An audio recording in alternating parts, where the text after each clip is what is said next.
Olá para quem está nos acompanhando hoje.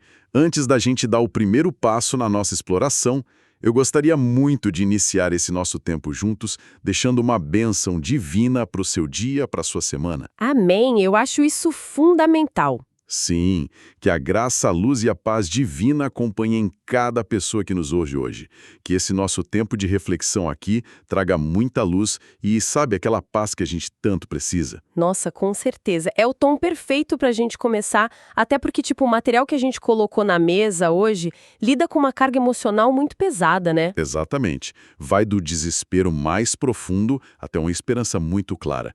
Hoje, o nosso foco é um mergulho profundo no Salmo 43. Um texto riquíssimo, aliás. Muito. E para embasar nossa conversa, a gente trouxe algumas fontes de peso. Nós vamos usar o texto bíblico na versão Nova Almeida atualizada, que a gente chama de NAA, junto com as notas da Bíblia de Estudo, NAA, e também os comentários exegéticos fantásticos do Allen P. Ross. O Ross traz uma profundidade técnica que é espetacular. Ele destrincha tudo. E a nossa missão aqui hoje não é, tratar esse poema antigo como um documento de museu intocável, sabe? A ideia é explorar isso como uma expressão profundamente humana. Sim, ver a humanidade pulsando ali no texto. Exato, falar sobre o anseio, a alienação e aquela busca desesperada por um refúgio seguro na presença divina. Queremos desvendar como esse texto lida com a dor da opressão e o caminho de volta para a esperança.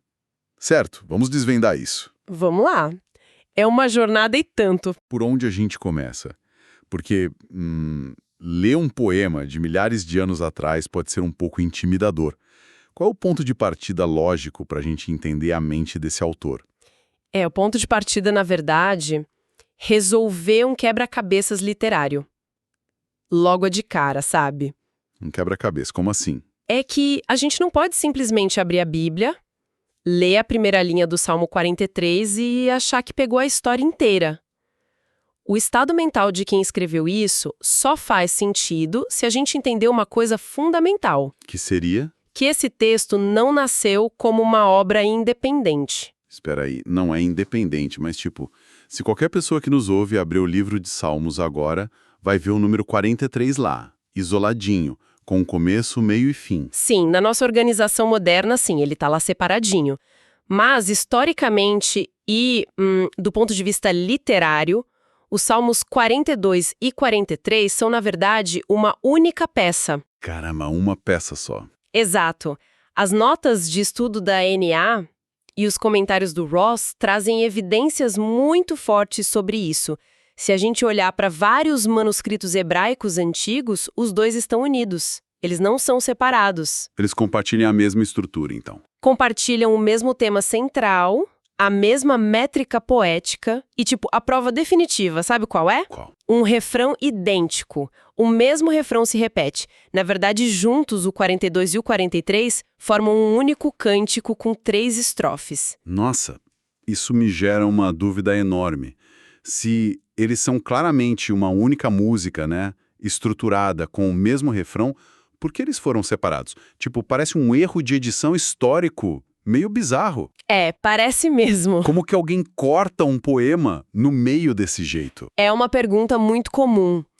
E a resposta tem a ver com o uso prático desses textos.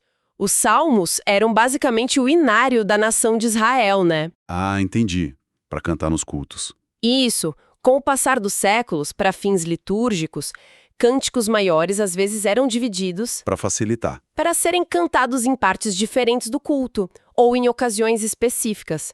A tradição acabou mantendo essa separação na numeração, mas ler o Salmo 43 sem o 42 é como pegar um livro no capítulo final.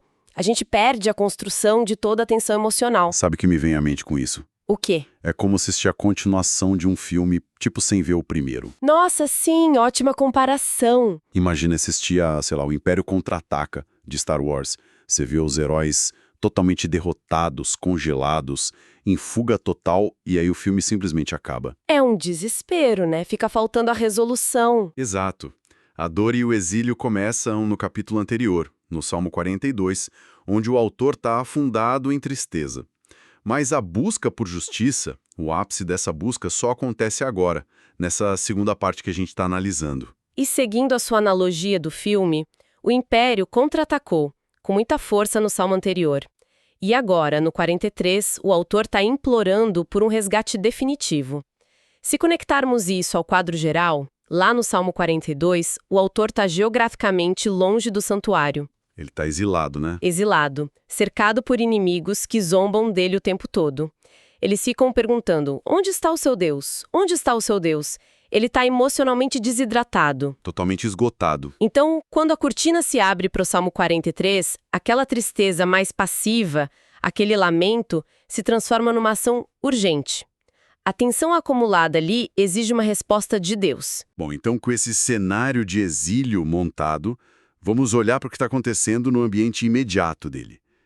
O texto abre com um clamor muito incisivo. Ele não enrola, né? Não, ele vai direto ao ponto. Ele diz: faz-me justiça, ó Deus, e defende a minha causa contra uma nação infiel.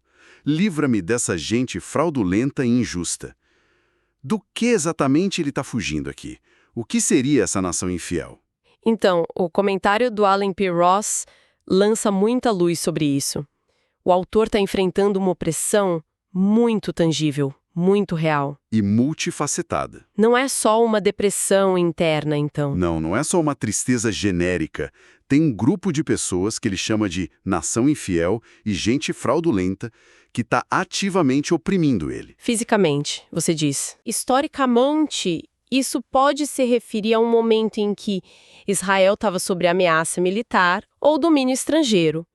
Mas, e aqui é o ponto crucial, a agressão não é só física ou política. Ela é profundamente moral e espiritual também. Eles estão atacando a fé dele. Exatamente. Os inimigos estão distorcendo a verdade, zombando da fé, tentando destruir a reputação dele. É por isso que ele usa essa linguagem de tribunal. Ah, sim. Faze-me justiça, defende a minha causa. Isso. Ele quer que Deus assuma o papel de advogado de defesa dele e de juiz contra essas falsas acusações. Ele precisa de um veredito favorável. E é bem aí que a gente chega no núcleo psicológico do texto, que é uma coisa que me deixa absolutamente fascinado. Porque no verso 2 ele diz: pois tu és o Deus da minha fortaleza. E logo em seguida: por que me rejeitas? Por que hei de andar eu lamentando sobre a opressão dos meus inimigos? É de cortar o coração. É o paradoxo humano na forma mais crua possível, sabe? É uma dissonância cognitiva muito dolorosa. O Ross destaca, nas notas dele, o uso de uma palavra hebraica muito específica aí, a palavra Maos. Maos, o que ela significa exatamente no original? Maos não é tipo um esconderijo qualquer, uma caverninha. Significa um lugar forte, fortificado, uma fortaleza militar mesmo, projetada para ser totalmente intransponível contra os cercos inimigos. Uma base impenetrável. Exato. E o salmista baseia toda a oração dele nessa premissa. Deus é esse Maos. Deus é a segurança absoluta dele. Mas como a mente humana consegue segurar essas duas ideias ao mesmo tempo? Porque eu fico pensando, como alguém pode declarar com total convicção intelectual que Deus é uma fortaleza impenetrável e na mesma respiração perguntar, por que me rejeitas?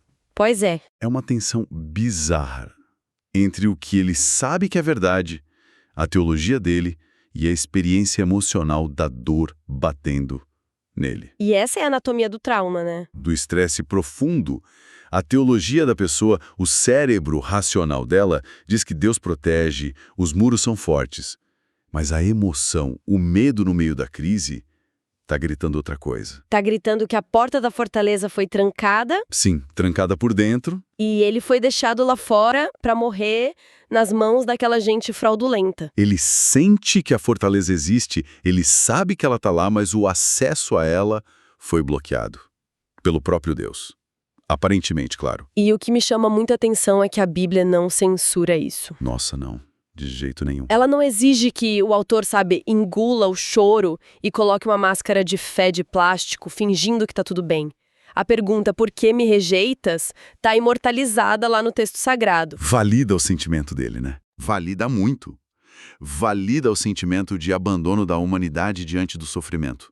E isso é profundamente libertador para qualquer um de nós passando por uma crise. Não tem aquela obrigação de ignorar a dor para parecer mais espiritual. Ele está esmagado, e ele documenta isso na letra da música. É a honestidade brutal dos Salmos. Mas como você disse, a genialidade literária não para aí. Ele não monta acampamento na tristeza. Não, ele tem que sair de lá. Ele traça uma estratégia de fuga. Se ele se sente trancado do lado de fora da fortaleza, cercado por inimigos que usam mentiras, como ele orquestra o próprio resgate? Qual é a tática dele no verso 3? A tática muda o foco. Ele para de olhar para os opressores e faz uma petição de resgate linda. Ele diz: envia a tua luz e a tua verdade para que me guiem e me levem ao teu santo monte e aos teus tabernáculos. Luz e verdade. Eu fico pensando aqui, por que especificamente essas duas coisas?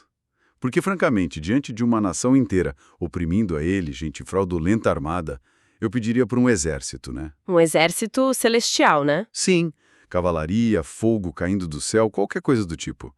Mas ele pede luz e verdade. Parece pouco armamento para muita guerra. Mas não é. O uso desses termos é muito estratégico e o Ross detalha isso muito bem. Na poesia hebraica antiga, luz e verdade carregam um peso formidável. Que peso é esse? A luz representa o entendimento claro, a revelação, a própria vida. Ela tem a função de dissipar aquela escuridão da confusão mental em que ele se enfiou. Para ele voltar a enxergar as coisas como elas são. Exatamente. E a verdade, por sua vez, representa a palavra fiel de Deus, o caráter inabalável dele. É tipo a antítese exata, o oposto absoluto daquela gente fraudulenta e injusta de que ele falou antes. Cara, sabe o que isso parece? É como se ele estivesse pedindo um GPS divino. Um GPS? Ou melhor ainda, eu imagino a luz e a verdade aqui como dois guias de resgate super experientes. Dois Sherpas de elite. Ah, gostei dessa imagem. Porque, imagina um salmista perdido no escuro, no meio do território inimigo, totalmente desorientado pelo pânico. Ele não pede que Deus simplesmente faça uma mágica e teletransporte ele de volta para a sala de estar, seguro. Não, não é um passe de mágica. Ele pede que a luz e a verdade sejam enviadas até o buraco onde ele está, como dois guias que descem a montanha perigosa, pegam ele pela mão e conduzem ele passo a passo de volta para o acampamento base, de volta à segurança. O que é fascinante aqui é exatamente essa personificação que você está descrevendo. O poema dá vida à luz e à verdade. Sabe, transforma elas em agentes ativos, como esses guias mesmo. Sim, eles têm um trabalho a fazer. E é fundamental a gente entender como essas duas forças agem, até psicologicamente falando, para tirar alguém desse estado de desespero. E como elas agem na prática mental dele. A verdade funciona como uma âncora muito objetiva contra as mentiras subjetivas da mente ansiosa. Quando o medo do autor sussurra que Deus abandonou ele para sempre, a verdade traz os fatos históricos. Ela força o cérebro a parar a espiral de pânico. E a luz? E a luz é justamente um mecanismo que permite que ele enxergue essa verdade com clareza de novo. Elas trabalham juntas. Faz todo sentido, é uma correção de rota total. E esses guias têm um destino muito específico no texto, né? Ele pede para ser levado ao teu santo monte e aos teus tabernáculos. Por que a geografia importa tanto nessa oração? Importa demais, porque, para um israelita antigo, o Santo Monte, o Monte Sião, lá em Jerusalém, não era só um pedaço de terra com um prédio religioso construído em cima. Não era só uma igreja matriz, digamos assim. Não. Era o epicentro geográfico da presença divina na terra. Uau! Era o ponto onde o céu se encontrava com a realidade material, entende? Então, retornar aos tabernáculos significava muito mais do que só voltar para casa. Significava voltar à comunhão total com Deus, para o lugar onde o caos do mundo exterior não consegue entrar. Para dentro do Maós, da fortaleza. Isso, exatamente. Então, vamos imaginar a cena agora. Ele está sendo guiado pela luz e pela verdade, passinho por passinho. E aí, de repente, ele começa a visualizar as muralhas de Jerusalém apontando no horizonte. O que acontece na mente, na psique dele quando ele antecipa essa chegada? Porque o tom do texto muda completamente. Ele sai do lamento e vai para uma celebração antecipada. O lamento simplesmente evapora e ele faz um voto vibrante no verso 4. O que ele diz? Ele declara: então irei ao altar de Deus que é a minha grande alegria, ao som da harpa, eu te louvarei, ó Deus, Deus meu. O Rosa até pontua que isso é uma promessa muito solene. Ele tem certeza de que vai chegar lá. Tanta certeza que ele já está ensaiando a música da vitória antes mesmo de pisar fisicamente no altar. E tem um detalhe nessa frase do verso 4 que, sério, salta aos olhos. Ele não diz assim: eu vou ao altar de Deus porque é a minha obrigação moral, ou porque eu tenho que pagar uma promessa religiosa pesada. Não mesmo. Ele chama Deus de minha grande alegria. É uma expressão de prazer visceral, sabe? E aqui a gente toca num ponto riquíssimo que as notas de estudo da NA trazem. A Bíblia de Estudo comenta que cantar essas palavras durante a adoração coletiva servia como uma ferramenta pedagógica gigante para o povo de Israel. Para ensinar alguma coisa a eles. Sim, porque pensa comigo. Em muitas culturas antigas ali do Oriente Médio, as divindades eram vistas como caprichosas, aterrorizantes. O culto era tipo uma forma de apaziguar a ira dos deuses para não ser destruído. Um culto baseado no medo puro. Exato, terror. Mas o salmista ensina o povo a ver a participação no culto, a presença de Deus, não como uma obrigação pesada, mas como o ápice da alegria humana. O culto é um presente, é o lugar que nutre a alma. É uma inversão total de valores, o refúgio é um lugar de prazer, não um fardo. É uma subida emocional absurda, né? De alguém que estava esmagado para alguém se vendo tocando harpa e transbordando alegria. Mas a genialidade literária, como a gente falou, não deixa a gente esquecer a realidade nua e crua. Ele já está no altar tocando harpa? Ainda não. Não? Ele está no meio do exílio ainda. E é por isso que o cântico não acaba com o som da harpa. Ele puxa a gente de volta para o presente com o famoso refrão do verso 5. Aquele refrão que conecta ele ao Salmo 42. É, o refrão que diz: por que você está abatida, ó minha alma? Por que se perturba dentro de mim? Espere em Deus, pois ainda o louvarei. A Ele, meu auxílio e Deus meu. É como se, um momento de êxtase da visão passe, ele olha para baixo, para os próprios pés, e perceba a poeira do exílio. A realidade imediata dele ainda é de sofrimento. A opressão não sumiu magicamente. Mas alguma coisa mudou dentro dele. Mudou a natureza do choro. O encorajamento que ele encontra agora para a alma batida não depende de uma mudança instantânea de cenário. Está ancorado na esperança. E no vocabulário bíblico, a exegese sempre bate nessa tecla: esperança não é só cruzar os dedos e desejar muito que dê certo. Tipo um otimismo vazio. Isso, esperança bíblica é uma confiança baseada em garantias anteriores. É a certeza absoluta de que ele ainda vai louvar a Deus. Sabe o que eu vejo quando eu leio esse refrão final? O que você vê? Eu não vejo só uma rima bonita para fechar o poema. Eu vejo uma técnica antiga, sabe? Extremamente sofisticada de regulação emocional. Regulação emocional? Sim. Para mim isso é, basicamente, terapia cognitivo-comportamental aplicada há milhares de anos atrás. Interessante. Como você enxerga isso no texto? É só pensar. O autor não está falando com Deus nesse verso 5. E ele não está falando com os inimigos opressores, ele está conversando consigo mesmo. Ele fala com a própria alma, né? Exato. Ele ativamente divide a própria mente. De um lado, tem a parte dele que está sofrendo, que está experimentando toda a ansiedade, a alma abatida e perturbada. E do outro lado tem a parte racional que acabou de receber aquela luz e verdade, assumindo o controle da situação. E essa parte interroga a tristeza. Por que você está assim? Isso. E nota que ele valida a escuridão, ele reconhece que está mal, mas ele emite uma ordem direta para si mesmo. Espere em Deus. É como se ele dissesse: olha, mente, eu sei que o cenário está caótico hoje, mas eu comando você a lembrar quem é a nossa fortaleza. O sol vai nascer e a gente vai cantar de novo. É uma auto-intervenção fantástica. Nossa, essa análise é perfeita. Ele se recusa a dar a palavra final para a opressão externa ou para a ansiedade interna dele. Ele pega a memória do caráter de Deus, a fortaleza, a grande alegria, e usa isso como uma âncora que ele joga lá no futuro. E ele usa a corda dessa âncora para puxar a própria alma através da tempestade de hoje, sabe? Ele não nega a dor, mas não deixa ela ser a dona da história. Exatamente. É um arco de sobrevivência perfeito. Ele valida a ferida, ele chama o resgate da luz e da verdade, antecipa a alegria e ordena que a mente aguente firme até o resgate chegar. E olhando para todo esse percurso que a gente fez, através do material do Ross, das notas da Ná, eu acho que tem uma reflexão bem provocativa que fica pairando no ar. E que reflexão seria essa? Pensa no processo de composição desse salmo.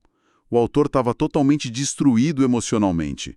Em vez de esperar que a situação se resolvesse, chegar lá no santuário, tomar um banho, ficar limpo e vitorioso, para só então compor uma música sobre como tudo deu certo. Ele fez diferente. Sim. Ele compôs uma música sobre a dor, sobre o sentimento de abandono, sobre o processo super confuso e contraditório de estar no fundo do poço. Ele documentou a bagunça. E se o próprio ato de escrever essa dissonância, de vocalizar o escuro e gritar por luz, foi exatamente o que evitou que ele perdesse a cabeça de vez. Uau! Isso levanta uma questão essencial sobre como a gente lida com as nossas próprias pressões hoje. Porque se esse salmista não tivesse tido a coragem de ser vulnerável e documentar essa crise aguda de fé, a gente não teria esse manual de sobrevivência hoje. Exatamente. E aqui fica a grande provocação desse texto milenar para quem nos ouve. No nosso mundo moderno, acelerado, cheio de pressões diárias, a gente trata a nossa espiritualidade e os nossos momentos de pausa como um fardo. Nas notas de estudo, a gente viu que ele viu o culto como sua grande alegria, não como uma pesada obrigação. Sim, um refúgio e não um item numa lista de tarefas, né? Exato. Com que frequência a gente trata os nossos momentos de conexão como só mais uma obrigação na agenda. E mais, na nossa sociedade que exige que todo mundo mostre um exterior inabalável, de sucesso nas redes sociais, será que a gente se permite documentar e sentir as nossas falhas? A gente exige da gente mesmo só falar da batalha quando a vitória já chegou. Isso. E será que, ao fazer isso, a gente não está se privando da principal ferramenta de cura? Que é justamente a coragem de reconhecer no meio do caos e da dor que a gente precisa desesperadamente que alguma luz e verdade venham nos guiar de volta para casa? Fica o convite para a gente repensar onde buscamos a nossa verdadeira alegria. É uma perspectiva que muda tudo, né? A forma como a gente encara os nossos momentos de vale, de exílio. O processo imperfeito, a bagunça, não é um obstáculo para a esperança. É o caminho até ela. Sem dúvida alguma. E com esse convite belíssimo à vulnerabilidade e à esperança soando forte aqui na nossa mente, nós vamos encerrar a nossa análise detalhada de hoje. Foi simplesmente fascinante percorrer todas essas complexidades da mente e do espírito humano presentes nessas linhas antigas, mas tão atuais. Muito obrigado pela companhia de todos vocês nessa exploração. Deus abençoe todos os ouvintes.